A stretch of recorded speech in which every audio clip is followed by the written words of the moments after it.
Another top story this week, Oakland County Executive Patterson has said some pretty off-the-wall stuff before. As a longtime regional leader, he's become known for it. But this week, after the New Yorker ran a piece on Patterson called "Drop Dead Detroit," Brooks is really in the hot seat for some quotes he said that he said the writer took out of context, including one he said 30 years ago about Detroit turning into an Indian reservation, and one warning his children never to get gas in the city of Detroit because it's an invitation to be carjacked.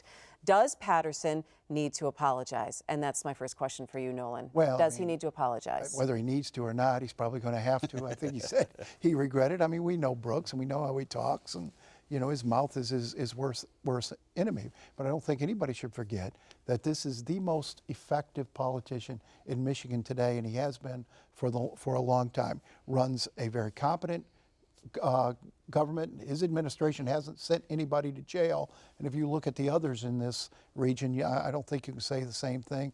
The things he's done in Oakland County and in this region have been a lot more helpful to Detroit than any comment he may or may not have made. I think his biggest mistake here, and I asked him, what the heck were you thinking, Brooks, was to spend 6 days with a reporter from the New Yorker on the pretense that she was there to do a story about how this conservative Republican was doing such a good job managing his county. That's what he says she told him. I said, she was from the New Yorker. How on earth would you believe that? All right, does he need to apologize? I guess I'm ambivalent about whether he apologized. I mean, the damage is done when you say something like this, and the apology doesn't wipe it away. I mean, this was in a national magazine, pretty harsh comments about his neighbor and a place that, frankly, his county depends on and has thrived off of for 30 years.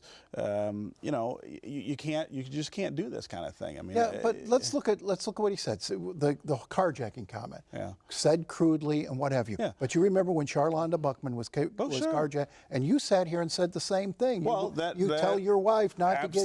So it's nothing others haven't said. He just should have been smarter than to say it out loud to an out-of-town reporter. that was the benign part of his comments. I mean, he said much worse things about the city than the carjacking thing, and that didn't bother me. What bothered you? Well, the Indian reservation thing is you know, beyond offensive. I mean, I'm not sure why you would even think to make that kind of analogy.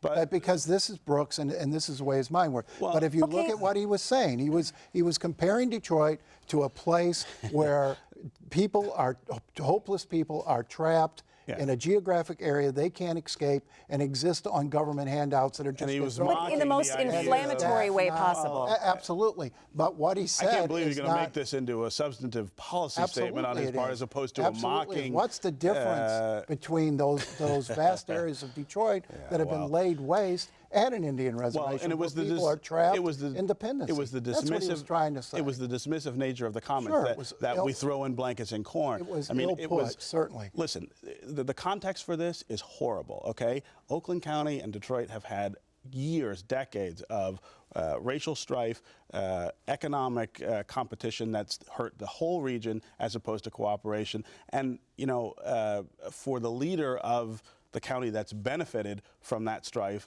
to make fun of the part of the region that has suffered for it is inappropriate. I mean, and you can't make that okay by saying, well, in a policy context, this makes sense. It doesn't. I'm just saying he wasn't exactly wrong. I mean, his statement certainly. I mean, Brooks can always say things better than he says, but we've been listening to this. But it's also watch what he does. Let me jump in real quick. Hold on. It's also the refusal to take responsibility for what has happened here. This is not an accident that Oakland County has gotten wealthier as the city has gotten poorer. That's driven by policy, that's driven by race, that's driven by all the decisions we make here. And for him to mock Detroit for the bitter end of that stick that they've suffered under, I think, again, that does touch on much larger things that we need to deal with. And for him to sort of poke at it that way hang on 1 second, Nolan. You can't let this go unsaid, that policies that Oakland County benefited from policy. They benefited from bad Detroit policies that drove their residents out. 100,000 Detroiters went to Oakland County over the last decade. No question. They don't have a problem. No question that the city once the policies were made to allow people and encourage people to leave the city. We're talking about 60 years. You can trap people here. We're talking about 60. But no other city in America has done what we've done in terms of making it easy and encouraging people, and again layering the incredible racism that kept blacks in the city on top of it. It hasn't happened anywhere else. And driving people out with poor services, people are still leaving. But it's why did black the services, people leaving now, But Steve. again, it's the question: why did the services get so bad? Well, corruption, mismanagement, ineptitude, on and on Flight and on.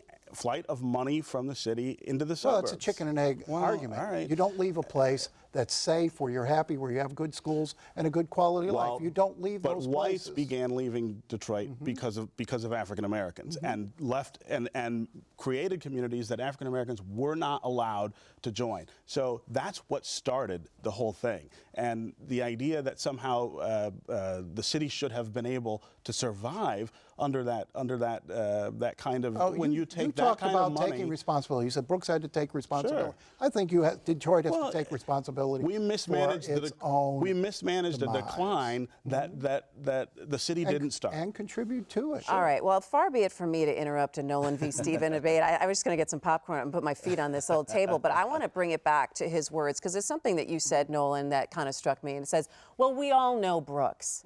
And we all do know in the media. We know him, and he says some flamboyant things, and he says some funny things.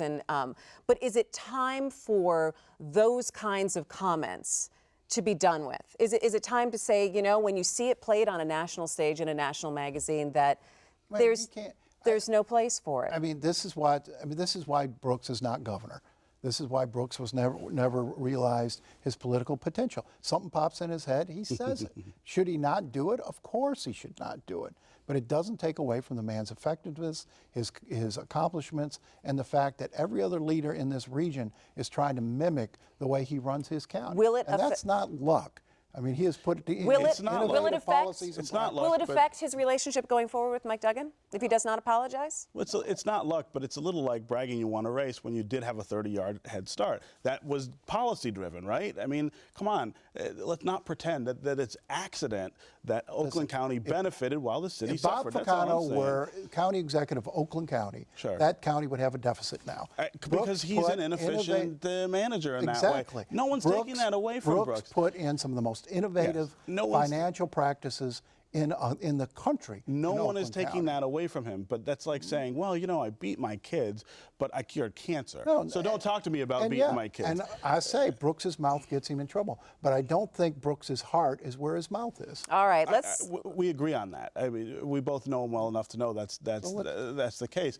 But again, the larger context for this is a much more problematic issue in this region, and his comments remind us of the fact that there's unfinished business there. We have got to switch the way we deal with city versus suburb, with sprawl, urban investment, all of those things. It's starting to happen, but Brooks is, okay, last word, Nolan, because we got to move on. I mean, Brooks has been resentful for a long time of this idea that somehow Oakland County, Macomb County, whatever, have this special obligation to subject themselves to Detroit and put Detroit's interests first.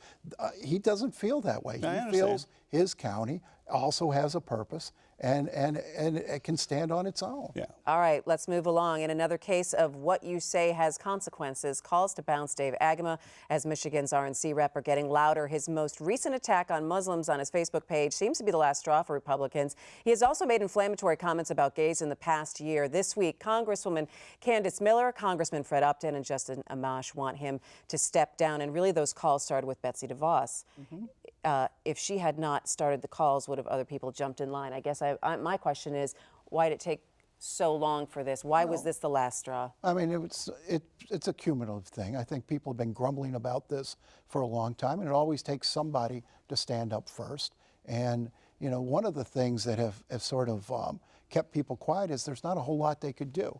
I mean, the party rules won't allow the removal of this guy. And isn't that ridiculous? Sure, I mean, there's no rules for removal? Well, the only thing you remove him for is not supporting the party's candidate. And that's the way it's written. I mean, nobody anticipated. These are not public positions usually. No. These are not positions you hear from. I don't think anybody anticipated you'd have a guy getting this sort of attention. But he's supposed to be representing a party who's trying to be more inclusive in upcoming election years and encouraging minorities, Well, and this is far from it. And he has now dodged out on the meeting this week. Absolutely, and this is a guy though who, let's look at what happened here, right? RNC, Republicans choose this guy to represent them on a national level, and it's not like Dave Agema woke up 3 months ago and became a bigot. He's been a bigot for a very long time and has not been shy about that. I mean, I've had conversations with him years ago where he says things that are inappropriate. So then the bigger question is, why was the Republican Party okay in the first place? Well, and they with weren't. choosing This was a guy? product. 20 seconds, Nolan, and we got to This was a go. product of a major fight within the party. Had really not so much to do with Agema as it did with Solanousis right. and people, certain elements wanting to punish him. And this guy found himself in a position in which he's very capable of embarrassing the party. And now folks want him gone. Oh, we'll have to see. We'll have to see what happens on that one too. Thanks, guys. That is going to do it for My Week tonight. Thanks so much for joining us. Head over to myweek.org for more shows and for more conversation. Find us on Facebook and Twitter. I'm Christy McDonald. Have a great weekend. We'll see you next week.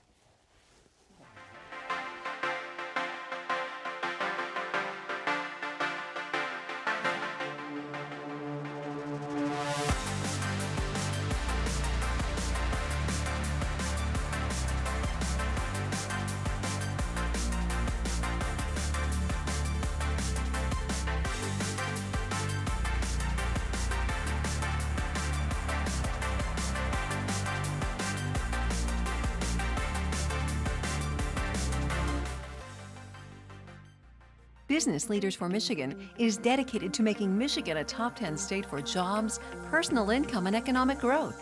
Learn more at businessleadersformichigan.com. Funding is also provided by Delta.